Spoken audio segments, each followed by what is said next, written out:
Hey everyone, this is Michael of the Round Number One YouTube channel. Welcome back to the channel. The big WWE news revealed yesterday was that SummerSlam 2026 will take place at the US Bank Arena in downtown Minneapolis, Minnesota, over 2 days on Saturday and Sunday, August 1st and 2nd, 2026.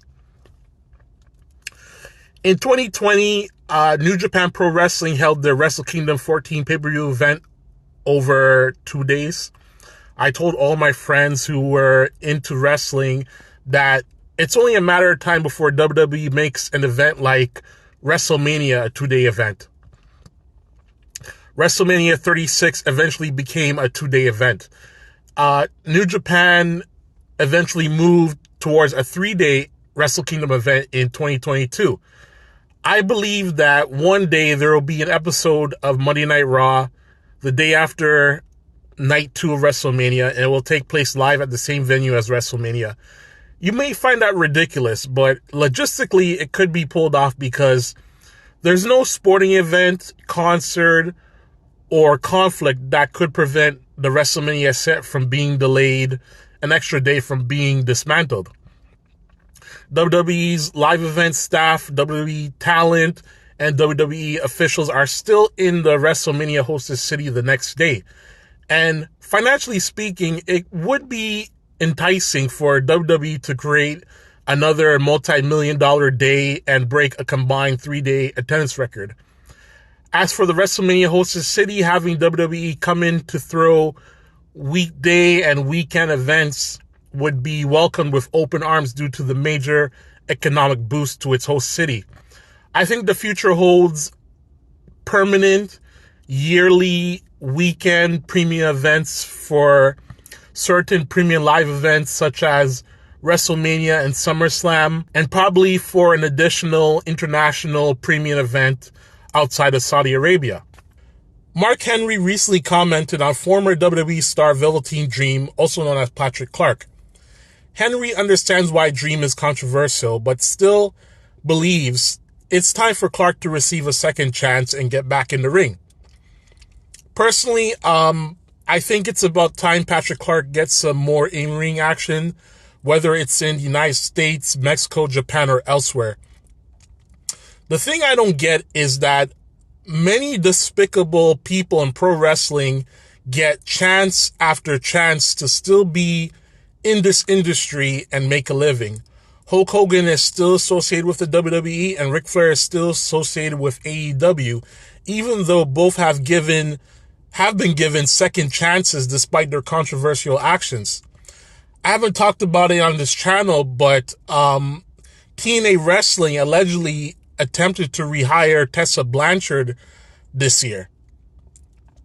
Just as the industry overlooks or downplays serious accusations against their colleagues, wrestling fans sometimes overlook or downplay serious accusations against their favorite wrestlers and bury wrestlers who they're not fans of.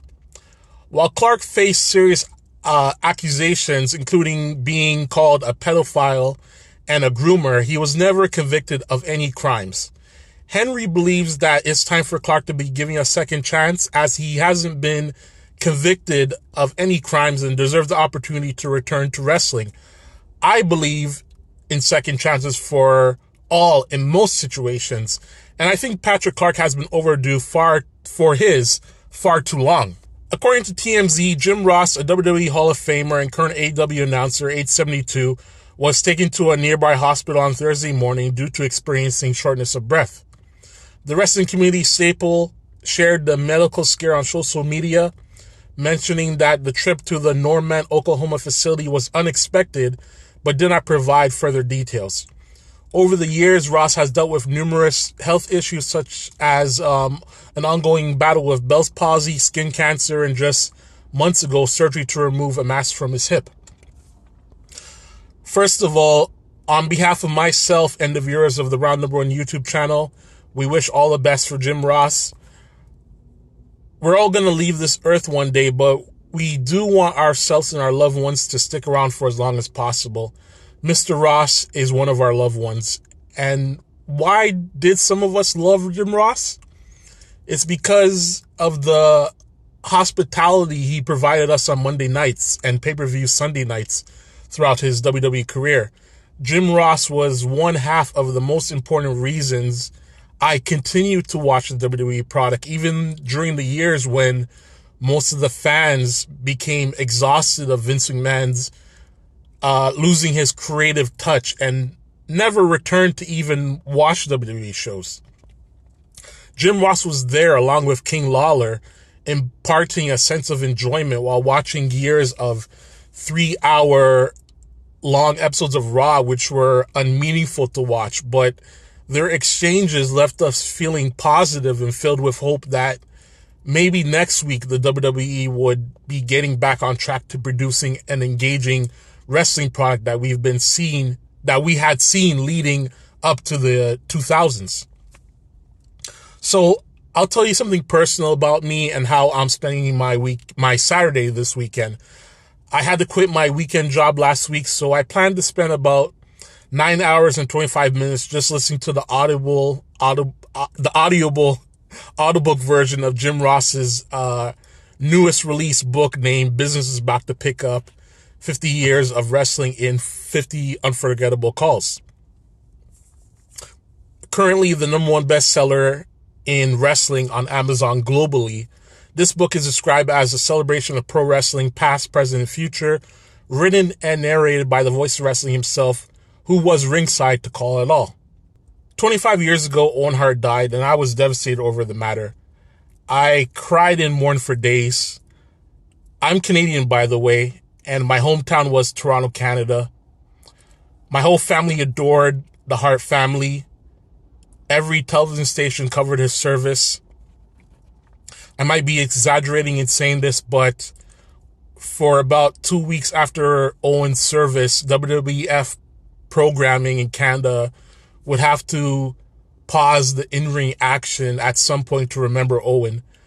Years later, I bought Hitman's autobiography, and, reading those pages in which he was told of his brother's death and the journey taken to see his brother's lifeless body still bugs me from time to time.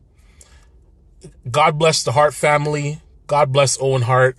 I'm so sorry this tragedy had to happen. In somewhat happier but still sad news, Julia, a female wrestler who is set to make her WWE NXT debut, unfortunately broke her wrist just 4 minutes into the Marigold main event. During the match, Bozilla performed a Samoan drop fall-away slam combo on Julia and Utami Hayashita, resulting in Julia landing on her right arm. There's currently no timetable for Julia's return to Marigold. But to quote Sting, the only thing for sure about nothing is for sure. Wait, did I say that right? Let me read this again. To quote Sting, the only thing that's for sure about is nothing is for... I can't believe I screwed this up. Anyways, Sting has this quote. I believe he said it on the final episode of Nitro. And basically this quote highlights the unpredictable nature of the pro wrestling business and life in general. So, apparently, Julia is still scheduled for a rematch against former WWE NXT star Sari sometime in June, and from what I hear, she's hopeful in making that match. And obviously, she has the rumored NXT match against Roxy coming up, so we'll see what happens. Anyways, this is Michael of the Round Number One YouTube channel. Subscribe to the Round Number One YouTube channel. Leave your comments in the comments box below. I'll try to answer them.